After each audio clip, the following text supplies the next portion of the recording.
अनुसूचित जाति विकास प्राधिकरण के अध्यक्ष तथा डोंगरगढ़ विधायक के पिता कांग्रेस पार्टी के वरिष्ठ नेता तथा समाज सेवी शोभा राम बघेल की जीवनी पर आधारित पुस्तक का विमोचन किया गया।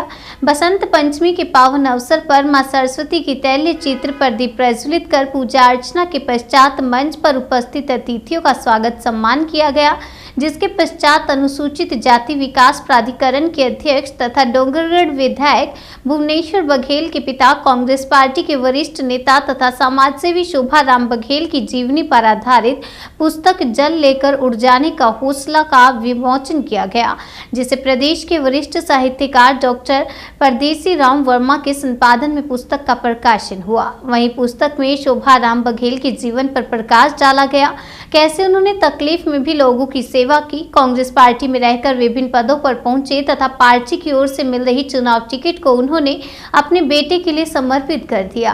कांग्रेस के वरिष्ठ नेता शोभा राम बघेल कांग्रेस के पिछड़ा वर्ग प्रकोष्ठ के 5 साल तक अध्यक्ष रहे हैं।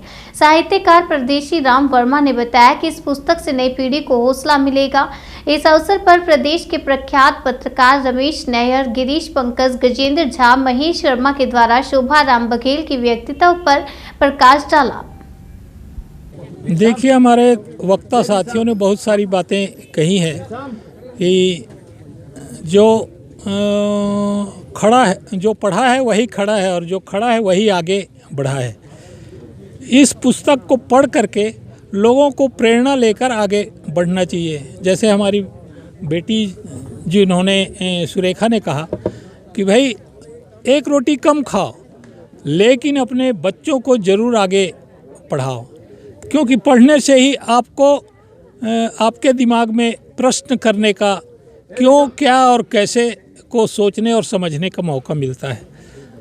तो हमारा तो यही उद्देश्य है और आगे जब भी जीवन रहेगा हम लोगों को हमेशा प्रेरित करते रहेंगे। और आज का ये आयोजन जो है, आकाश दिया के जो संपादक हैं डॉक्टर परदेसी राम वर्मा जी, ये किताब के संपादक भी हैं, प्रेरणा स्रोत भी हैं, क्योंकि कई साथियों ने मुझे बहुत दिनों से बोल रहे थे कि भाई आप अपने जीवन, संघर्षपूर्ण जीवन का पर कुछ लिखिए। तो मैंने इनसे सलाह मशविरा किया और इन्होंने भी प्रेरित किया कि भाई नहीं तो ज़रूर लिखो, आपको हम मदद करेंगे, संपादन मैं करूँगा, ऐसा इन्होंने कहा। तो हमको और बल मिला। तो फिर जून से लिखना चालू किए, अगस्त तक लिखे। मैंने अपना जो भी जानकारी मेरे दिमाग में रही, बहुत सारे तो उसमें छूट गए हैं, नहीं हो पाया है। आने वाले समय में वो भी उसमें आएगा उस किताब में। लेकिन संपादक महोदय को ये किताब का जो श्रेय है इन्हीं साथियों को जाता है। हमारे और सहकर्मी सहपाठी जो हमारे गजेंद्र झा जी हैं, जिनके साथ 25 साल हम लोगों ने गुजारे, और भाई सुधीर शर्मा जी हैं, उन्होंने हमें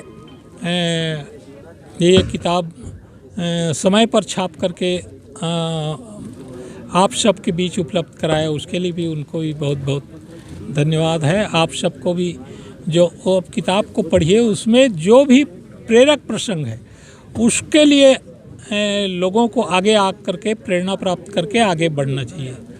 शायद मैं इन्हीं बातों को उसमें रेखांकित किया हूँ। कितने भी तकलीफ आए, आदमी को पीछे नहीं रहना चाहिए, आगे बढ़ने की कोशिश करना चाहिए। मुझे चूँकि इनके साथ मैंने काम किया था भाई शोभा राम बघेल जी के पास, जो छोटे छोटे लोग हैं उनके भीतर जो बड़प्पन होता है वो लोगों को दिखता नहीं है। उसके लिए देखने वाली आंखें चाहिए। मुझे इस बात का संतोष है कि ईश्वर ने मुझे वो आँख दी। लिखना भी मुझको आता है और देखना भी मुझको आता है। दोनों बातें एक साथ जब आएंगी तब आदमी किसी के व्यक्तित्व को समझ पाएगा। तो इसलिए मैं अभी तक के विशिष्ट लोगों को, जिनके जीवन के संघर्ष को जानकर दूसरे लोग भी आगे बढ़ने का प्रयास करेंगे, उन लोगों के बारे में आगे बढ़कर लिखने की कोशिश करता हूँ। मैं आभारी हूँ कि भाई शोभा राम बघेल जैसे व्यक्ति ने अपनी ज़िंदगी को करीब से और देखने का अवसर दिया, जिससे एक अच्छी सी किताब बन पड़ी। और इस किताब को पढ़ के मैं निश्चित रूप से कह सकता हूँ कि दूसरे लोगों को प्रेरणा मिलेगी। विशेषकर इनके घर से जो इनकी बिटिया है सुरेखा, उसने जो लेखन किया, मैं अपने अनुभव के आधार पर कहता हूँ कि अगर सुरेखा ठीक से लिखेगी और लेखन को अगर अपनी ज़िंदगी का हिस्सा बनाएगी तो बड़ी लेखिका होगी। तो ये मेरे जीवन की उपलब्धि है कि सुरेखा जैसी लड़की की प्रतिभा को नज़दीक से जाना और बघेल जैसे व्यक्ति को फिर से जानने का अवसर लगा, जिन्होंने अपना अनुभव, अपना पुण्य दे करके। अक्सर लोग दूसरे से जवानी मांग लेते हैं। ययाति एक ऐसा राजा हुआ है जिसने अपने बेटे से जवानी मांग ली, और ये एक ऐसा राजा शोभाराम बघेल जिसने अपनी जवानी अपने बेटे को दे दी। मैं इसलिए इनको बधाई देते हुए किताब में लिख करके, ऐसी किताबें मैं लिखता रहूं, उसके लिए ईश्वर मुझे समय दे, यही कामना है और सबको बधाई देता हूं।